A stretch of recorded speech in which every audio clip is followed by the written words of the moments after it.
Bienvenue à l'émission Crois-tu? Notre invité d'aujourd'hui s'est posé plusieurs questions. Des questions que vous vous posez peut-être encore aujourd'hui, telles que le bonheur existe-t-il? Pourquoi tant de souffrance dans ma vie? Dieu existe-t-il? Il a compensé son mal de vivre dans le travail, la solitude, les activités et les relations, mais en vain. Il y avait toujours ce vide à l'intérieur de lui. Puis un jour, au milieu d'une grande détresse, la lumière s'est levée. Sans plus tarder, chers amis, allons rejoindre notre invité d'aujourd'hui, M. Serge Roy. Serge, bienvenue à l'émission Crois-tu? Bonjour, Richard. Alors, parle-nous de... T'es natif d'où, Serge? Je suis natif de la région de Chambly à l'origine, mais dès ma naissance, on est déménagé à Cacouna, tout près de Rivière-du-Loup. Alors, je viens de l'est de la province. Alors, parle-nous de ce qui s'est passé là dans ta vie. Bien, j'ai passé ma jeunesse sur une ferme qui ne nous appartenait pas. Mon père avait choisi de devenir commis voyageur et il a vraiment pris la décision de nous installer sur une ferme. Donc, ma mère nous a élevés pas mal tout seul jusqu'à ce que j'ai au moins 10-12 ans. Et sur la ferme, bien, j'ai appris, ça appartenait à une famille de gagnons, j'ai appris à aimer la nature, à aimer l'agriculture, l'élevage. Et avec ma mère, j'ai appris le jardinage. J'ai trouvé ça vraiment captivant. Et malgré que mon père n'était pas là, l'absence de mon père a été vraiment compensée par la famille de gagnons. Et ça l'a quand même aidé à ce que j'aie une jeunesse que j'ai trouvé heureuse jusqu'à ce qu'arrive un jour où est-ce que mon père a opté pour un déménagement et j'avais environ 8 ans à ce moment-là. Et je venais juste de commencer l'école de rang. À l'époque, à la campagne, on se retrouvait tout un paquet d'élèves dans la même classe avec un même professeur. Et j'aimais beaucoup l'école de rang. J'aimais beaucoup apprendre à lire, à écrire et à compter. Et en même temps, tous les soirs, ma mère, elle nous faisait faire nos devoirs et nos leçons. Et il y avait toujours le rituel vers 7 heures où est-ce qu'il y avait, on se mettait tous à genoux en ligne et on écoutait le chapelet à la radio, on récitait le chapelet à la radio avec ma mère. Chez nous, le religieux était vraiment omniprésent. Il y avait des Ah oui. crucifix, ma mère nous avait organisé, tous les enfants, on avait un chapelet et tous les dimanches, on allait à la messe. Ce qu'on aimait le plus, j'oserais dire, dans cet aspect-là, c'était Pâques. Parce qu'il y avait les œufs au chocolat. C'était unique chez nous. C'était le seul moment où il y avait du chocolat dans l'année. On était plutôt une famille pauvre. Et à Noël, il y avait la visite du Père Noël qui était vraiment unique parce que le Père Noël était supposé remplir nos bas de laine que ma mère accrochait au bout de nos lits et il les remplissait de fruits et de noix. Et ça aussi, c'était exceptionnel pour nous dans l'année. Alors pour les enfants, on nous disait, tout ça, c'est à cause de Dieu. Hmm. Alors, comme je te disais tantôt, c'est qu'à 8 ans, mon bonheur s'est effondré. On est déménagé à Montréal, près de Montréal. Et mon père a pris la décision de démarrer sa propre entreprise dans le domaine alimentaire. Et de ce jour-là, on déménageait à tous les 3 ans.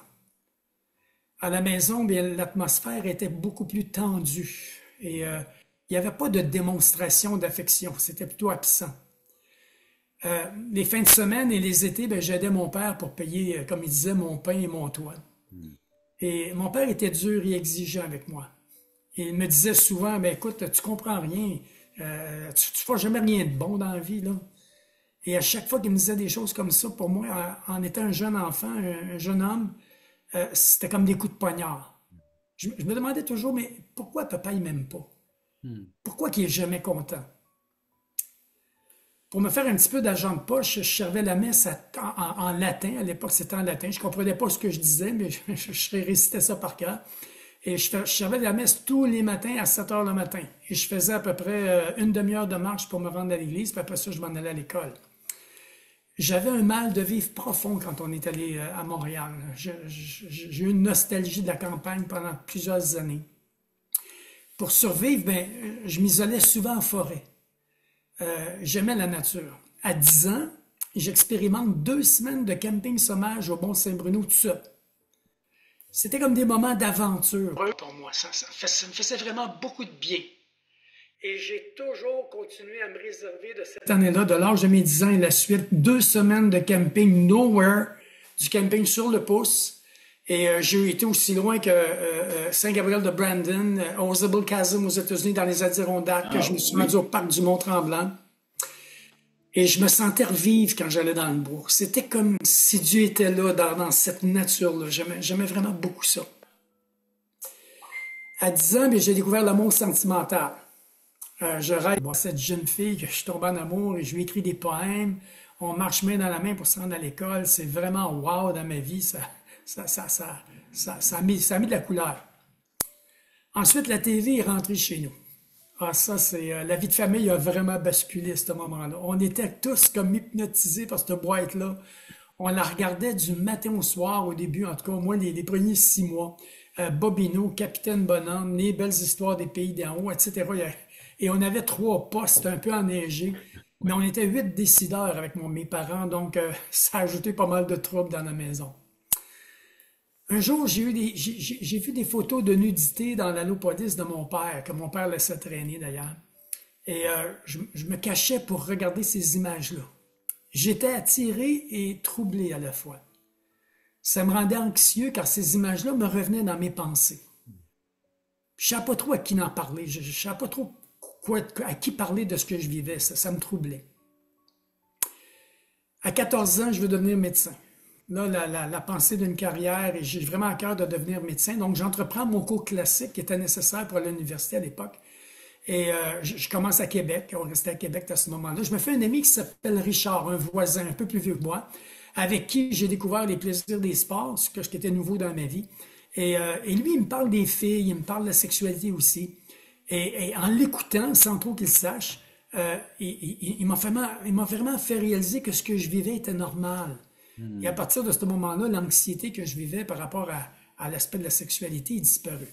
Ben, mon cher Serge, on Oui, va prendre une courte pause à ce moment-ci de ton oui, témoignage. Et après la pause, on revient avec la suite de ton histoire. oui. Le voici, ce merveilleux cadeau. Nous vous offrons un livret d'environ 20 pages qui a comme titre Passeport pour le ciel. Très bien illustré. Un enfant le pourrait saisir, comprendre la portée du message. Nous vous l'offrons tout à fait gratuitement, sans aucun déplacement de votre part. Vous pouvez nous appeler, vous pouvez aller sur notre site croatu.ca, faire des demandes, mais il sera livré à la maison, chez vous. Alors donc, juste en faire la demande, et il sera livré gratuitement à la grandeur du Québec, grandeur du Canada, à tous ceux qui voudront le recevoir, qui va vous expliquer comment avoir un passeport pour entrer au ciel. Et cela pour l'éternité. Serge, donc plusieurs déménagements dans ton enfance et Mhm. adolescence. Pas facile d'établir des bonnes relations, de l'amitié, entre autres. Exact. Mais Très il y a exact. un ami à Québec avec lequel tu partages, et puis ça semble devenu plus stable maintenant dans ta vie, hein, avec les études, tout ce que tu entreprends Mhm. à Québec. Exact, t'as raison. Alors, donne-nous la suite de ce qui se passe à Québec dans cette période-là de ta vie. À cette époque-là, bien, je continuais à travailler en dehors de mes temps d'études pour payer mon matériel scolaire. Alors, je travaillais dans des restaurants, sur des terrains de golf. Et après ça, mon père, on est retourné à Montréal, à ma grande Ah oui. détresse, et je poursuis mon cours classique chez les Pères Trinitaires dans le Mont-Saint-Bruno. Et je suis l'unique étudiant externe à ce moment-là, l'unique non pensionnaire. Et là, j'ai subi beaucoup d'intimidation. Euh, Puis exaspéré, après quelques mois, j'ai fini par me bagarrer, puis j'ai été expulsé. Alors, j'ai dû affronter une colère spéciale de mon père et abandonner mon rêve de devenir médecin à ce moment-là. Alors, je me suis retrouvé dans une polyvalente à Gérard-Filion, à Longueuil, et là, j'ai subi beaucoup d'affrontements, des moqueries, de la provocation de la part des gangs de coins de corridor, à cause que mon père me coupait les cheveux, on appelait ça une coupe coco rase-bol. Il Ah, mettait un bol sur la tête, puis il faisait le tour avec un clipper, et bon, ça coûtait pas cher. Et moi, je sais que c'était pas joli, c'était pas esthétique, donc je me faisais ridiculiser. Et là, j'ai demandé à mon père d'arrêter de me couper les cheveux comme ça parce que ça me créait vraiment beaucoup, beaucoup de problèmes. Et mon père a refusé parce qu'il voulait pas payer pour un barbier. Et là, c'est à partir de ce moment-là que j'ai vécu une crise d'adolescence difficile. Mon cœur s'est endurci et dans mon désarroi, je me suis mis à faire des fugues. J'ai fini même par me battre à coups de poing avec mon père en public. Heureusement, ma mère avait compris ma détresse à ce moment-là, puis elle l'a convaincu de lâcher prise.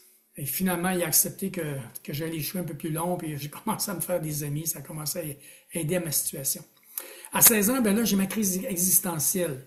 Je veux plus aller à l'église. Là, j'y vois juste de l'hypocrisie. Et je me demande même si Dieu existe. En même temps, je ressens un vide profond. Vraiment un vide profond en moi. Et dans cette période-là, la société craquait de partout. Il y avait les contestations, les grèves, la violence, et ça finissait plus. Et moi, avec mes amis, on rêvait de refaire le monde. On écoutait de la musique psychédélique, puis on fumait du pot puis du hash en même temps. C'était l'époque. Puis, à un moment donné, on décide d'aller plus loin. On essaye l'acide. On essaye du Purple Lace, qu'on appelait à l'époque. Et là, moi, j'ai frappé un mur solide. J'ai fait un bad trip. Et j'ai halluciné pendant 3 jours de temps sans arrêt. Et mon cœur battait un rythme... ça n'avait pas de sens. Alors, quand je suis revenu, j'ai compris le danger qu'il y avait derrière ces produits-là parce qu'on ne savait pas qui les faisait ni qu'est-ce que ça contenait. Alors, j'ai appris ma leçon. J'ai plus jamais retouché à aucune drogue depuis ce jour-là. Et là, j'ai découvert l'Expo 67, Terre des Hommes, et j'ai devenu passionné par le pavillon de l'Inde. J'y entends parler pour la première fois de réincarnation. Et je me suis posé la question, est-ce que ce serait ça la vérité? Et là, je voulais l'approfondir. Donc, je me mets à lire 2 livres d'un gourou indien qui s'appelle Lobsang Rampa. Le titre était Le troisième œil et le secret de l'aura. Et là, j'ai appris à voir l'aura et à expérimenter le voyage astral. Et j'ai comme l'impression de remplir un peu mon vide à travers ça. À 18 ans, je deviens majeur. Mon père m'oblige à aller travailler, à gagner ma vie, donc quitter la maison. Alors, je me retrouve à travailler sur la route comme technicien en électronique. Puis plus tard, j'ai travaillé comme agent d'assurance aussi. À 20 ans, je vais aller vivre avec ma blonde. Ça fait 2 ans qu'on se fréquente. Mais nos 2 familles, ils sont choqués et réagissent excessivement durement à notre décision. Donc, pour acheter la paix, on décide de se marier. Notre vie de couple a été très tumultueuse très rapidement. L'impact de nos dysfonctions familiales, l'alcoolisme du côté de ma conjointe et la violence du mien, avait laissé vraiment des traces évidentes en chacun de nous. À 23 ans, je deviens papa. Et c'est de cette époque-là, avec mon frère et mon père, qu'on démarre une entreprise dans le codage alimentaire. Cette initiative-là s'est avérée être des plus difficiles, parce que mon père demeurait contrôlant et exigeant. Aussi, après 3 ans, mon frère et moi, on a quitté l'entreprise. Je finis par retourner dans un service financier où on entreprend un cours universitaire de soir. J'entreprends un cours d'universitaire de soir pour améliorer ma situation financière. Alors, je me retrouve que j'ai très peu de temps pour ma famille et la détente. Et là, ma santé a commencé à se détériorer. Je me suis mis à faire beaucoup de cholestérol et de la pression à cette époque-là. Alors, pour éviter la médication à vie, j'entreprends un régime végétarien et de l'activité physique au conseil de mon médecin. Mon épouse exaspère car elle n'avait aucun intérêt ni pour un ni pour l'autre. À 30 ans, tout s'effondre, c'est le divorce. On vend la maison, je me retrouve avec une valise, une bicyclette dans un 1,5 dans le vieux Longueuil. En dedans, je suis complètement brisé et vidé. Ma vie ne se résume plus qu'à métro, boulot, dodo. Et ma petite fille Véronique est ma seule raison de continuer à vivre, tout simplement. Pour essayer de me ressaisir, j'ai fait quelques voyages en Europe à cette époque-là, mais à mon retour, je restais aussi vide. J'ai même entrepris 2 relations amoureuses, mais c'est pas allé nulle part. À 32 ans, j'ai paralysé du côté gauche, j'ai subi une ischémie cérébrale, un manque de sang au cerveau. Je croyais vraiment que j'étais en train de mourir quand c'est arrivé. Par la suite, j'ai commencé à avoir des pensées suicidaires. Ma vie, ça descendait. Je détestais ces pensées-là, mais je ne pouvais pas empêcher, elles venaient tout seul. Et c'est là qu'un soir, j'ai eu la visite d'un vieil ami à qui j'ai confié ma détresse. Et en partant suite à notre rencontre, il m'a dit, écoute Serge, il y a juste lui en haut qui peut t'aider. Et il est parti. Mais ces mots-là sont vraiment restés forts en moi. Ils ont vraiment résonné. Ce soir-là, j'ai vraiment crié à Dieu dans ma chambre. J'ai dit, Dieu, existes-tu? Si oui, s'il te plaît, montre-le-moi. Montre-moi que tu existes vraiment. Puis j'ai une deuxième question. Pourquoi ma vie est dans un tel chaos? Ça veut-tu dire que je ne suis pas digne de toi? Tu ne m'aimes pas? Hey Serge, on Oui. s'arrête à ces 2 questions que tu viens Oui. tu te posais dans le temps et que tu viens de Oui. nous poser aujourd'hui. Oui. Après la pause, j'ai hâte d'entendre la suite. Vous rappelez-vous du temps où vous étiez dans ce monde totalement perdu, quand Dieu vous cherchait? Vous souvenez-vous de la joie ressentie au moment où vous êtes passé de l'ombre à la lumière? Quand votre raison de vivre par l'amour de Dieu est devenue claire? Allons, levons les yeux. Montons sur la montagne pour conquérir. À la gloire de Dieu et au salut des âmes perdues, il est temps de célébrer notre foi.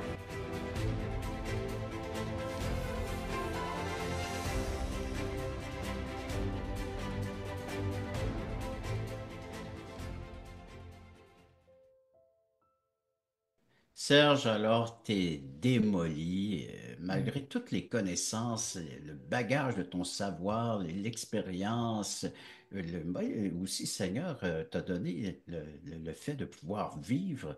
Plusieurs événements dans ta vie se sont déroulés, mais ton cœur reste vide. Et là, tu cries à Dieu. Répète-nous tes deux questions que tu as posées à Dieu.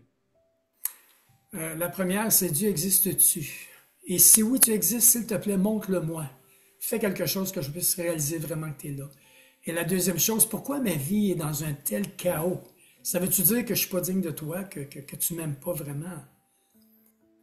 Et une semaine plus tard, comme je préparais l'ouverture d'une future succursale à Anjou dans le domaine bancaire, il y a une dame qui est rentrée. Et elle me raconte que son conjoint l'avait abandonnée avec ses 2 enfants et qu'elle avait été aidée par des chrétiens. Alors qu'elle me parle de l'évangile de Jésus-Christ, je me suis mis à pleurer car une petite voix résonnait en moi. Tu m'as demandé si j'existais, écoute-la. Elle m'a parlé de sa foi, sa guérison. Elle m'a parlé de la Bible, de toutes sortes de choses. Et je buvais ses paroles littéralement. Elle a vite réalisé que je pleurais. Aussi, à un moment donné, elle s'est excusée, elle m'a dit qu'elle devait partir et a terminé simplement en disant « Au fond, tout ce que je voulais vous dire, c'est que Dieu vous aime, vous aussi. » J'avais tellement besoin d'entendre ça. Dans ma tête, les questions se bousculaient. Aussi, j'ai voulu avoir ses coordonnées, mais elle avait déjà disparu, on était en ville, on était à Montréal. Alors j'ai dit à Dieu, hey, s'il te plaît, Dieu, fais revenir cette dame, j'ai tellement de questions à lui poser. Et comme de fait, elle est revenue. Une semaine plus tard, André est venu travailler avec moi pendant 4 ans. Elle a répondu à toutes mes questions avec sa Bible.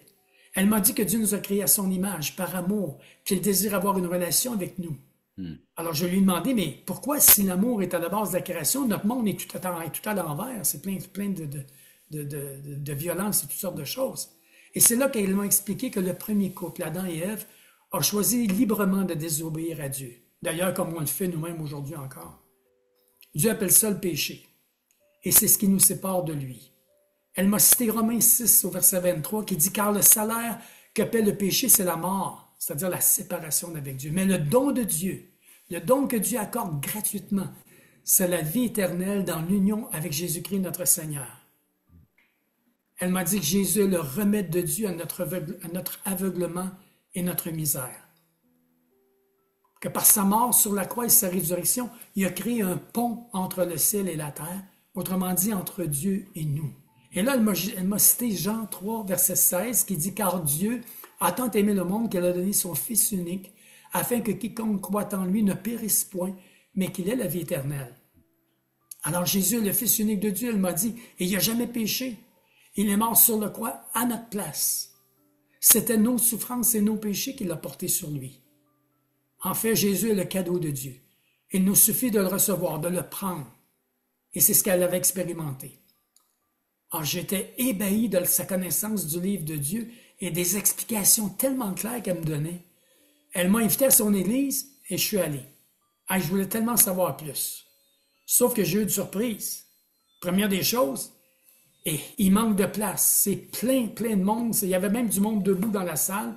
Il n'y avait pas de statue, pas d'autel. C'était des musiciens qui avaient en avant. Et tout le monde chantait et tapait des mains. Moi, je n'avais jamais vu ça. Alors, ce soir-là, le pasteur a parlé de la paix que seul Jésus donne. Et une des paroles que je me souviens qui m'a touché tellement profondément, que je connais aujourd'hui tellement par cœur, Matthieu 11, versets 28 et 29, « Venez à moi, vous tous qui êtes fatigués et chargés, et je vous donnerai du repos. Prenez mon joug sur vous et recevez mes instructions, car je suis doux et humble de cœur, et vous trouverez du repos pour vos âmes. » Ce soir-là, c'est comme si Jésus me parlait à moi personnellement. Ah, j'étais tellement chargé et fatigué. Ce soir-là, André m'a donné une Bible. Chers amis, c'est vraiment le plus beau cadeau que j'ai reçu. Je suis retourné à son église et à ma 3e visite, le pasteur a enseigné sur la guérison que l'œuvre de Jésus à la croix fait en nous. Et il avait cité Luc 4, versets 18 et 19, qui dit « Dieu m'a envoyé pour guérir ceux qui ont le cœur brisé, pour proclamer aux captifs la délivrance et aux aveugles le recouvrement de la vue, pour renvoyer libres les opprimés, pour publier une année de grâce du Seigneur. Ce soir-là, j'ai eu la conviction profonde de mon état de pécheur, que Jésus était vraiment Dieu, mort et ressuscité, bien vivant. J'ai demandé à Jésus de me pardonner tout le mal que j'avais fait, de réparer tout ce qui était brisé en moi et de m'enlever ces pensées suicidaires qui m'assaillaient, que je détestais. Et Dieu l'a fait. Maintenant, qu'est-ce que cela a changé dans ma vie? Ce soir-là, ma vie a vraiment pris un sens. Je me retrouve avec une joie et une paix intérieure, même au milieu de mes difficultés qui n'étaient pas disparues, mais il y a une paix en moi. Je continue de lire la Bible passionnément. J'ai soif de le connaître toujours plus, ce Dieu-là. Je partage et prie avec André à mon travail tous les jours. Le Saint-Esprit m'a vite convaincu de détruire tous mes livres de cultistes du Nouvel Âge, toutes mes disques de musique psychédélique et mes revues de caractère érotique. Quelle liberté nouvelle pour mon cœur! Et je vis cette parole de Jésus quand il cite dans Jean 8, 12, « Je suis la lumière du monde. Celui qui me suit ne marchera pas dans les ténèbres, mais il aura la lumière de la vie. » Je me fais baptiser après 6 mois. J'invite ma famille, mais personne ne répond à mon invitation, parce que pour eux, je reniais mon baptême catholique, ça les offusquait. Mais Dieu travaille dans mon cœur. Lors d'une retraite de 5 jours, seul dans le bois, le Saint-Esprit me convainc de me réconcilier avec mon père et avec la mère de mon enfant. Les 2 personnes qui m'avaient le plus blessé et que j'avais tout autant blessé d'ailleurs. Dieu m'amène à les pardonner par grâce. Lors de notre rencontre, mes parents qui étaient sur la défensive ont quand même écouté pendant plusieurs heures tout ce que j'ai rappelé de notre vécu. Je leur ai demandé pardon pour tout le mal que je leur ai fait et je leur ai partagé les blessures qu'ils m'avaient occasionnées. Et j'ai terminé en leur confirmant que je les pardonnais et que mon désir était vraiment de rebâtir notre relation, surtout père-fils. Et mon père a répondu oui. C'était son pardon à lui, ça. Ben, mon cher Serge, c'est là-dessus qu'on termine tes mots de ton témoignage. Alors, sur ces mots-là, on les termine. Et puis, de savoir que tu es passé d'un cœur vide, vide de sens, à un cœur rempli d'amour au point de vouloir pardonner à ceux qui t'ont fait du tort. À la pause, tu restes avec nous, je te garde, puis j'aimerais que tu lances un défi à nos téléspectateurs. Comment eux aussi peuvent bénéficier de cet amour de Dieu pour leur vie. Après la pause.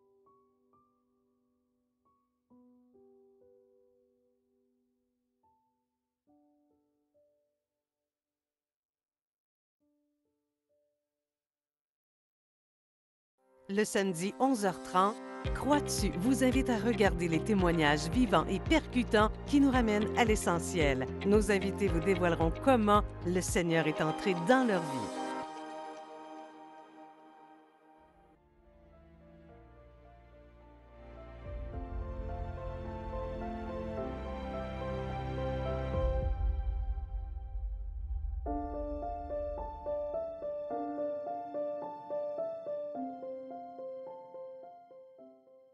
Serge, alors je t'invite maintenant à parler à nos téléspectateurs, à leur lancer ce défi. Comment eux peuvent bénéficier de l'amour de Dieu concernant leur vie? Ben, toi qui entends ce témoignage en ce moment, peut-être es-tu chargé comme je l'étais. Ou même as-tu des pensées suicidaires. Ou peut-être toute autre situation, peut-être as-tu tout ce qu'il te faut, le succès, la santé, une famille merveilleuse, mais tu ressens un vide profond en toi. Désires-tu sortir de ce labyrinthe de misère et remplir ce vide? Jésus te dit, comme il m'a dit à moi, viens à moi. Viens à sa personne. Il ne se rencontre pas dans une religion, mais dans une relation. Ensuite, abandonne-lui ton fardeau, c'est-à-dire le poids de ton péché que lui-même a pris à la croix à ta place. Puis, reçois-le. Donne-lui ta vie et suis-le. Tu trouveras toute la nourriture nécessaire pour ton âme. Tu vas goûter une paix et une joie profonde comme j'ai pu la vivre, comme je continue à la vivre, et tu vas rendre grâce à Dieu pour ça. Sache aussi que Dieu t'aime. Il t'aime vraiment. Il t'a créé à son image, à ta ressemblance, et il t'a créé pour vivre avec toi. Dans Jean 3,16, c'est dit « Car Dieu a tant aimé le monde qu'il a donné son Fils unique, afin que quiconque croit en lui ne périsse pas, mais qu'il ait la vie éternelle. Jésus est notre remède à tous, le don gratuit de Dieu. En mourant sur la croix et en ressuscitant d'entre les morts, il a pris nos souffrances et nos péchés sur lui, et il a créé un pont entre Dieu, le Père et nous. Et le prix de ta foi sera comblé par la grâce. Éphésiens 2:8 nous dit, car c'est par la grâce que vous êtes sauvés, par le moyen de la foi. Et cela ne vient pas de vous, c'est le don de Dieu. Dieu veut faire pour toi ce qu'il a fait pour moi. Te sauver, te guérir, donner un sens à ta vie et vivre éternellement avec toi. Viens à Jésus tel que tu es et fais-lui confiance. L'apôtre Jean dit dans 1 Jean 5, versets 12 et 13, « Celui qui a le Fils a la vie. Celui qui n'a pas le Fils n'a pas la vie. Je vous ai écrit ces choses afin que vous sachiez que vous avez la vie éternelle, vous qui croyez au nom du Fils de Dieu. » Ma question pour toi, veux-tu avoir le Fils? Veux-tu avoir la vie? Comment? Romains 10, verset 9 à 10 nous dit, « Si de ta bouche tu affirmes devant tous que Jésus est le Seigneur, et si tu crois de tout ton cœur que Dieu l'a ramené d'entre les morts, tu seras sauvé. » C'est par le cœur, en effet, que l'on croit, oui. Et Dieu rend juste celui qui croit, et c'est par la bouche qu'on affirme, et Dieu sauve qui fait ainsi.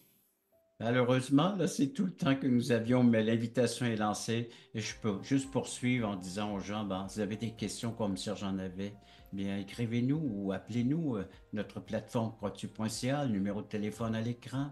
Alors, vous avez des études bibliques à 19h pour le Québec, 20h Nouveau-Brunswick avec Michel Nadeau, le samedi à 9h30 et des témoignages comme celui que vous venez d'entendre de la part de Serge, des témoignages de vie, la littérature qui est offerte tout à fait gratuitement, entre autres Passeport pour le ciel.